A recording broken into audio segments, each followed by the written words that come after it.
بن مالک رضی اللہ تعالیٰ عنہ، نبی پاک نے فرمایا تھا اس وقت تک موت نہیں آئے گی۔ کسرا کا ایک بادشاہ تھا، تو وہ بڑے وزنی سونے کے کنگن پہنا کرتا تھا، اور جب وہ کوئی بات کرتا تھا نا، فیصلہ کرتا تھا تو کنگن ہلاتا تھا۔ عرب کے اندر مشہور تھا کنگنوں والا بادشاہ، سونے کے موٹے کنگن اس نے پہنے ہوئے۔ تو نبی پاک صلی اللہ علیہ وسلم نے حضرت سراقہ سے کہا تھا اس وقت تجھے موت نہیں آئے گی جب تک کسرا کے کنگن تیرے ہاتھوں میں نہیں آ جاتے۔ ایک جنگ کا موقع تھا، کافر قلعہ بند ہو گئے، انہوں نے نا بہت بڑا ایک قلعہ تھا، بڑی دیواریں تھی، اندر سے کنڈی لگا لی، باہر نہیں نکلتے تھے۔ مسلمانوں کی مجبوری تھی کہ وہ باہر نکلیں تو جنگ کریں۔ ایک منجنیق ہوتی تھی، اس طرح غلیل نہیں ہوتی، اس طرح دو بانس بہت لمبے باندھ کے، تو اس کے اندر جس طرح وہ جھولا ہوتا تھا بچوں کا کہ پینگا کھیدا سی انہوں، اس طرح اس کو بنایا جاتا تھا، اور پیچھے اس کے اندر گولا رکھ کے لوگ کھینچتے تھے پیچھے، اور جب چھوڑتے تھے تو وہ جا کے دشمن پہ لگا کرتی۔ اسی کو دیکھ کر پھر توپ ایجاد کی گئی۔ حضرت سراقہ بن مالک کہنے لگے اس منجنیق میں مجھے بٹھاؤ اور کھینچ کے اندر پھینکو، میں اندر سے جا کے دروازہ کھول دیتا ہوں۔ یہ میری بات کی ایمان کی بات کر رہا ہوں، اندر جا کے دروازہ کھولتا ہوں۔ تو صحابہ کہنے لگے پہلی تو بات یہ ہے کہ جب تو اندر گرے گا تو تیری ہڈی پسلی کوئی نہیں بچے گی، اور اگر بچ بھی گئی تو جن کے بیچ تو جائے گا وہ تجھے چھوڑیں گے، رزق نہ لے، تو نہیں بچے گا اگر اندر گیا تو۔ جناب سراقہ بن مالک آنکھیں کھول کے دیکھا، فرمانے لگے تم مجھے پھینکو، مجھے کچھ بھی نہیں ہوگا، بالکل بے فکر ہو کے پھینکو۔ کہا کس لیے؟ فرمایا اس لیے کہ میرے رسول نے فرمایا تھا تو اس وقت تک نہیں مرے گا جب تک کسرا کے کنگن نہیں آ جاتے۔ کنگن ابھی نہیں آئے، جب تک کنگن نہیں آئیں گے حضرت اسرائیل بھی کوئی نہیں آئیں گے۔ ساڈے نبی دی زبان، ساڈے واسطے قرآن۔ حضرت سراقہ بن مالک کو پھینکا، اندر گئے، گرے بھی، دروازہ بھی کھولا، باہر بھی آئے، سارا کچھ ہوا، اور باہر آ کے لوگوں سے کہنے لگے تمہیں کہا نہیں تھا کہ میرے نبی کے فرمان بڑے سچے ہیں؟ ہوا ہے کچھ؟ زمانہ گزر گیا، حضرت عمر کا دور آیا تو حضرت سراقہ بڑے بوڑھے ہو گئے، یہ آنکھیں جھک گئیں، بال سفید ہو گئے، بیمار ہو گئے، ضعیفی آ گئی۔ اس وقت کسرا کا علاقہ فتح ہوا اور کنگن حضرت عمر کے پاس آئے، تو جناب عمر فاروق رضی اللہ تعالیٰ عنہ نے فرمایا جاؤ بلاؤ سراقہ کو۔ تو لوگ کہنے لگی حضور وہ تو اٹھ نہیں سکتے، بوڑھے ہو گئے ہیں۔ فرمایا ایک دفعہ کان میں جا کے کہو تو صحیح، کہو تو صحیح۔ کہتے ہیں کان میں جا کر سراقہ کنگن آ گئے ہیں، تو اس بوڑھے کو اللہ نے زلیخا کی طرح جوانی عطا کی، اٹھے۔ اور حضرت عمر کے زمانے میں جب مسجد نبوی بھری ہوئی تھی، کسرا کے کنگن حضرت سراقہ نے پہنے، تو صحابہ پھر میرے رسول کے نعرے لگانے لگے، کہنے لگے دیکھو میرے نبی نے جو فرمایا حق اور سچ فرمایا۔ ایمان کی مضبوطی لائیں۔ مسلمان کمزور باتیں کرتا ہے، اس کمزوری سے باہر آئیں۔ یہ کہتا ہے میں مسلمان ہو جاؤں گا، نمازی ہو جاؤں گا تو دکان کیسے چلے گی، داڑھی رکھوں گا تو حالات کیسے بدلیں گے؟ باہر آئیں، ایمان میں مضبوطی لائیں۔ پہلی بات حضور پہ ایمان لاؤ، دوسری بات نبی پاک کی تعظیم اور توقیر کرو۔ یہ ختم نبوت کا جو مسئلہ تھا یہ حضور کی تعظیم کا مسئلہ تھا۔ میری بات کی سمجھ آ رہی ہے میرے بھائیوں کو؟ شریعت اسلامیہ میں ایمان کے بعد حضور کی تعظیم ہے، ذکر، فکر، عبادت، ریاضت، یہ تیسرا درجہ ہے۔ تعظیم مصطفیٰ کرو، کس طرح کرو، کس حد تک کرو، اس کی کیفیات کیا ہے، اس کا طرز کیا ہے، کتنی تعظیم کرنی ہے، تو وہ بھی عروہ بن مسعود ثقفی نے 1400 صحابہ کا کٹھا عمل بتایا ہے۔ جب وہ آئے نبی پاک کے پاس حدیبیہ کے موقع پر اور واپس گئے تو جا کے کہنے لگے میں دیکھ آیا ہوں، میں نے ساری زمانہ دیکھا ہے، پر جو ادب نبی پاک کے امتی اپنے نبی کا کرتے ہیں وہ میں نے کسی کا کرتے نہیں دیکھا۔ اور وہ ادب کس طرح کا؟ لوگ کہتے ہیں یہ ملنگوں کی باتیں، یہ پیر ہاتھ چمواتے ہیں، یہ فلانا ایسے کرتا ہے۔ وہ بھائی اس کیفیت کو سمجھیں۔ عروہ بن مسعود کہنے لگے ابو سفیان یار میں نے عجیب منظر دیکھا ہے کہ نبی پاک نے ناک سے ریٹھ نکالی ہے، اور عثمان غنی جیسے مالدار آدمی نے اپنے ہاتھ پہ لے کے چہرے پہ مال لی ہے۔ میں نے عجیب منظر دیکھا ہے کہ حضور نے پانی منہ میں ڈالا ہے کلی کرنے کے لیے، اور بلغم مبارک نکلی ہے تو عبد الرحمن بن عوف جیسا سردار اور سیانہ بندہ اس کو لے کے چہروں پہ مال رہا ہے۔ اور میں نے دیکھا ہے عمر فاروق جیسے لوگ، عثمان غنی، مولا علی جیسے دلیر لائنوں میں کھڑے ہوئے ہیں کہ حضور کے جسم سے لگے ہوئے پانی کا ایک قطرہ ہمیں مل جائے، اور اس قطرے کے ساتھ ہم اپنے وجود کو مس کریں تاکہ اللہ ہمیں بھی تبرک عطا فرما دے۔ صحابہ نے تعظیم رسالت مآب کا وہ منظر بیان کیا، وہ کیفیات بیان کی کہ لوگ آج شش کر اٹھے اپنے دلوں میں حضور کی تعظیم۔ اور پھر ہے اطاعت رسول، جو حضور کی فرما برداری نہیں کرتا۔ نبی پاک نے فرمایا جو میرا ہوگا وہ میرے ساتھ جنت میں جائے گا۔ تو حضور آپ کا کون ہے؟ فرمایا جو میری مانے وہ میرا ہے۔ جو میری مانے، بول کے بتائیے، ہم کس کے غلام ہیں؟ بات کس کی مانتے ہیں؟ بھئی غلام کی اپنی مرضی نہیں ہوتی، اس کی اپنی مرضی نہیں ہوتی، اس کی اپنی چاہت نہیں ہوتی، مرضی وہ جو اس کے آقا کی۔ اگر نبی پاک کے غلام ہیں تو رنگ روپ نبی پاک جیسا ہونا چاہیے، اٹھنا بیٹھنا رسول پاک جیسا ہونا چاہیے۔ اور کس طرح کا ہونا چاہیے؟ لو سنو ایک حدیث، یہ بخاری ہے اور دیگر کتب میں بھی موجود ہے۔ جب حضرت ابوبکر صدیق نبی پاک کو لے کے آئے نا یہاں مدینہ طیبہ، تو مدینے کے سارے لوگوں نے نبی پاک کی زیارت نہیں کی تھی، کچھ نے دیکھا تھا کچھ نے نہیں دیکھا تھا۔ جب یہاں لے کے آئے جناب صدیق اکبر تو کہتے ایک درخت کے نیچے دونوں بیٹھ گئے۔ اب حال یہ تھا کہ جس طرح کے کپڑے حضور کے تھے جناب صدیق اکبر کے بھی اسی طرح کے تھے، جس طرح کا لباس حضور نے استعمال کیا اسی طرح، اور جس طرح کا امامہ جناب محبوب نے باندھا ویسا ہی جناب صدیق اکبر نے۔ اور صحابہ کہتے ہیں اگر امامے کا ایک پیچ کہیں سے حضور کا ڈھیلا تھا نا تو جناب صدیق اکبر کا بھی ڈھیلا تھا۔ اس طرح ہر چیز رنگی ہوئی تھی حضور کے رنگ میں، کچا رنگ للاری والا اے جڑا چڑھدا لیندا رہندا، عشق تیرے دا رنگ محمد چڑھ جائے پھر نہیں لیندا۔ تو کہتے ہیں وہ ساری کیفیات وہی تھی۔ اب مدینے کے جن لوگوں نے دیکھا نہیں تھا نا، کچھ لوگ تو نبی پاک سے سلام لیتے، ہاتھ چومتے بیٹھ جاتے، اور کچھ حضور کے پاس ہی نہ آتے، جناب صدیق اکبر کے ہاتھ چوم کے بیٹھ جاتے۔ حضرت صدیق اکبر سمجھ گئے کہ لوگوں کو دھوکہ ہو رہا ہے۔ انہوں نے پتہ کیا کیا، ایک چادر لی، موسم تھا گرمی کا اور دھوپ نکلی ہوئی تھی، اگرچہ سائے میں بیٹھے تھے پھر بھی حضرت صدیق اکبر نے نبی پاک کے اوپر سایہ کر دیا تاکہ لوگوں کو پتہ چل جائے جو سایہ کرنے والا ہے وہ غلام ہے، اور جس پر سایہ کیا جا رہا ہے وہ آقا ہے، وہ آقا ہے۔ سایہ کر دیا جناب، اب لوگوں کو پتہ چلا۔ ہمارے علماء کہتے ہیں اس قدر زیادہ جناب صدیق اکبر نے اپنے آپ کو حضور کے رنگ میں رنگا تھا کہ کوئی پہچان نہیں سکتا تھا۔ یہاں تو بھائی یورپ کے ممالک میں مسلمان حکمران کھڑے ہوتے ہیں تو پتہ ہی نہیں چلتا مسلمان کون سا ہے عیسائی کون سا ہے۔ جس طرح کی پینٹیں ان کی ہیں اسی طرح کی ان کی ہیں، جس طرح کے چہرے ان کے ہیں اسی طرح کے ان کے۔ مسلمان کی انفرادیت ہے، اس کا رنگ روپ بتاتا ہے کہ یہ رسول پاک کا ماننے والا ہے۔ اب یہاں ایک بات اور میں کر جاؤں، لطیف بات ہے۔ یہاں بزرگ فرماتے ہیں وہ چند منٹوں کے لیے سایہ کیا تھا جناب صدیق اکبر نے نبی پاک کے اوپر، چند منٹوں کے لیے، تو حضور نے اس کا صلہ یہ دیا ہے کہ قیامت تک حضرت صدیق اکبر کی قبر پہ اپنے گنبد کا سایہ کر دیا ہے، قیامت تک کے لیے سایہ۔ تو نبی پاک صلی اللہ علیہ وسلم کے طریقے کو اپنائیں، اپنے گھروں میں معاشرے میں حضور کا طریقہ لاگو کریں۔ اور حضور کا حق ہے، امت پر حق ہے نبی پاک کا کہ امت ہر چیز سے بڑھ کر اپنے رسول سے محبت کرے، ہر چیز سے۔ ہاں، بیٹا زیادہ پیارا نہیں ہونا چاہیے، نبی پاک زیادہ پیارے ہونے چاہیے۔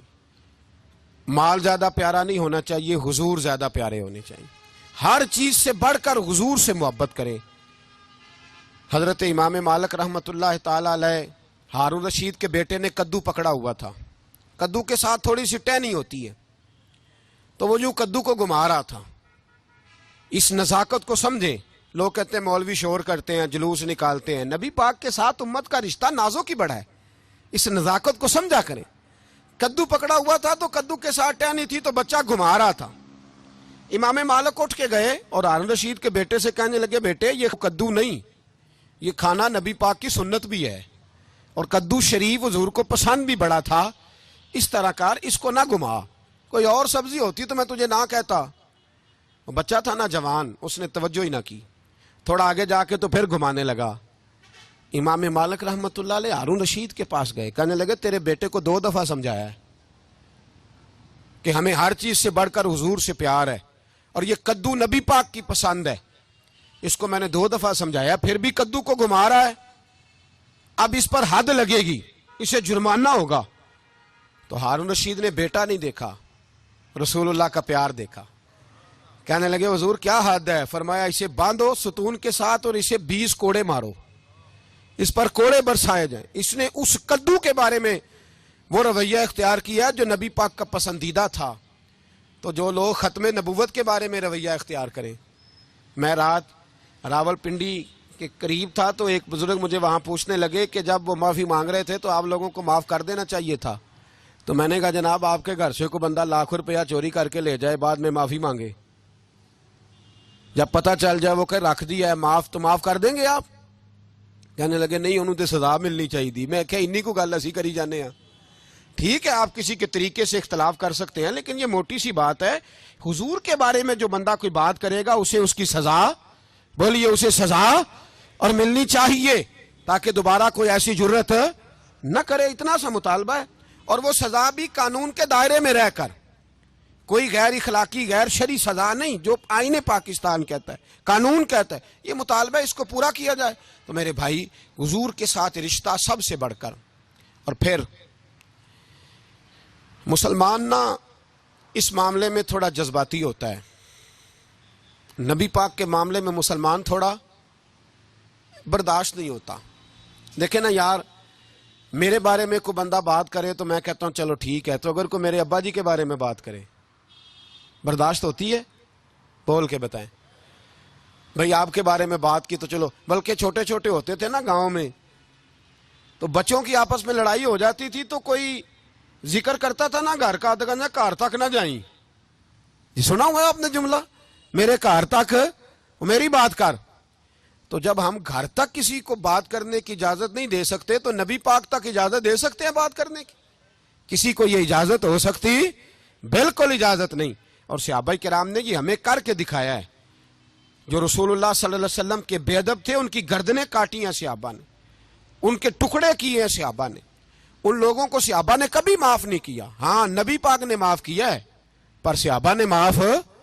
آج بھی گستاخ کو معافی نبی پاک دے سکتے ہیں, امت معافی نہیں دے سکتی, اس کو یاد رکھیں. اور اس کے آگے بڑھیں تو امت کی سب سے بڑی ڈیوٹی لگائی ہے نبی پاک نے. وہ ڈیوٹی یہ ہے کہ امت نبی پاک کا دین آگے پہنچائے. یہ ڈیوٹی ہے امت کی. یہ پیغام آج آپ نے ضرور یاد رکھنا ہے. امت کی ڈیوٹی ہے کہ نبی پاک کا دین لے کے جائے. مدینے میں مرنے کی بڑی فضیلت ہے نا, لیکن حضرت بلال کی قبر کہاں ہے؟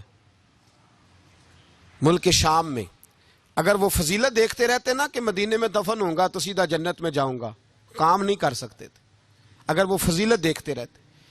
مدینے میں مرنے کی بڑی فضیلت ہے پر حضرت سعد بن ابی وقاص کی قبر چائنا میں ہے. مدینہ کے اندر وصال کی بڑی فضیلت ہے پر حضرت ابو ایوب انصاری کی قبر ترکی میں ہے. بھائی صحابہ پھیل گئے, گلی گلی نگر نگر گئے, انہوں نے جگہ جگہ جا کے نبی پاک کا دین پھیلایا. تو 10,000 مسجد دے کے فارغ ہو جاتا ہے؟ تو لوگوں کو کون نکلے گا دین کے لیے, کون بات کرے گا؟ یہاں لوگ بڑی زبانیں کھول کھول کے کہتے ہیں علماء کچھ نہیں کرتے, مولوی سو گئے. او خدا کے بندو, 10,000 روپیہ لے کے یہ لوگ 5 وقت مسجدوں میں اذانیں پڑھتے ہیں. اور کبھی ان لوگوں کے دکھوں کو جا کے دیکھو تو پتہ چلے کیا حشر ہے, کیا پروٹوکول ہے مولوی کا معاشرے میں, کیا احترام رہ گیا ہے, کون سا درجہ ہے. جس کا دل کرتا ہے وہ 2-4 باتیں کر کے گزر جاتا ہے. لیکن علماء کی زندگیاں کبھی پڑھ کے دیکھو, اگر دین کے چمن میں بہار ہے تو ان علماء کی وجہ سے ہی ہے. وہ جو موٹے درباروں کے سجادہ نشین پیر ہیں وہ تو نکلتے ہی نہیں, وہ تو کسی نہ کسی سیاسی جماعت کے ممبر ہیں, وہ کب نکلیں گے؟ جتنے ڈنڈے کھاتے ہیں یہ مولوی کھاتے ہیں, اور آپ کو اندازہ نہیں. گلی گلی نگر نگر گھومنا پھرتا ہے. رسول اللہ کا دین ایسے نہیں پہنچ جاتا, نگر نگر گھومنا پڑتا ہے, گلی گلی جانا پڑتا ہے. اس قدر مشقت کا یہ کام ہے, یہ تو وہی جان سکتا ہے جس تن لاگے سو تن جانے. آپ کو کیا پتا یہ کتنا مشکل کام ہے, لیکن آپ اور میرے رسول نے ڈیوٹی لگائی. فرمایا میں جا رہا ہوں, میرے بعد کوئی نبی, انا خاتم النبیین لا نبی بعدی, اب میرے بعد کوئی نبی تو دین کون پھیلائے گا؟ امت مسلمہ. دین کی بات آگے کون پہنچائے گا؟ رسول اللہ کے غلام. یہ کوئی مقصد نہیں, میں باوضو بیٹھا ہوں, جمعے کا دن ہے, یہاں بڑی جلدی لوگ رائے کا اختلاف کرتے کرتے نیتوں اور ارادوں پر شک کرنے لگتے ہیں. فلاں آدمی اپنا پروٹوکول چاہتا ہے اور فلاں آدمی نے 1.5 اینٹ کی نئی مسجد بنا لی ہے. خدا وہ والی زندگی نہ دے,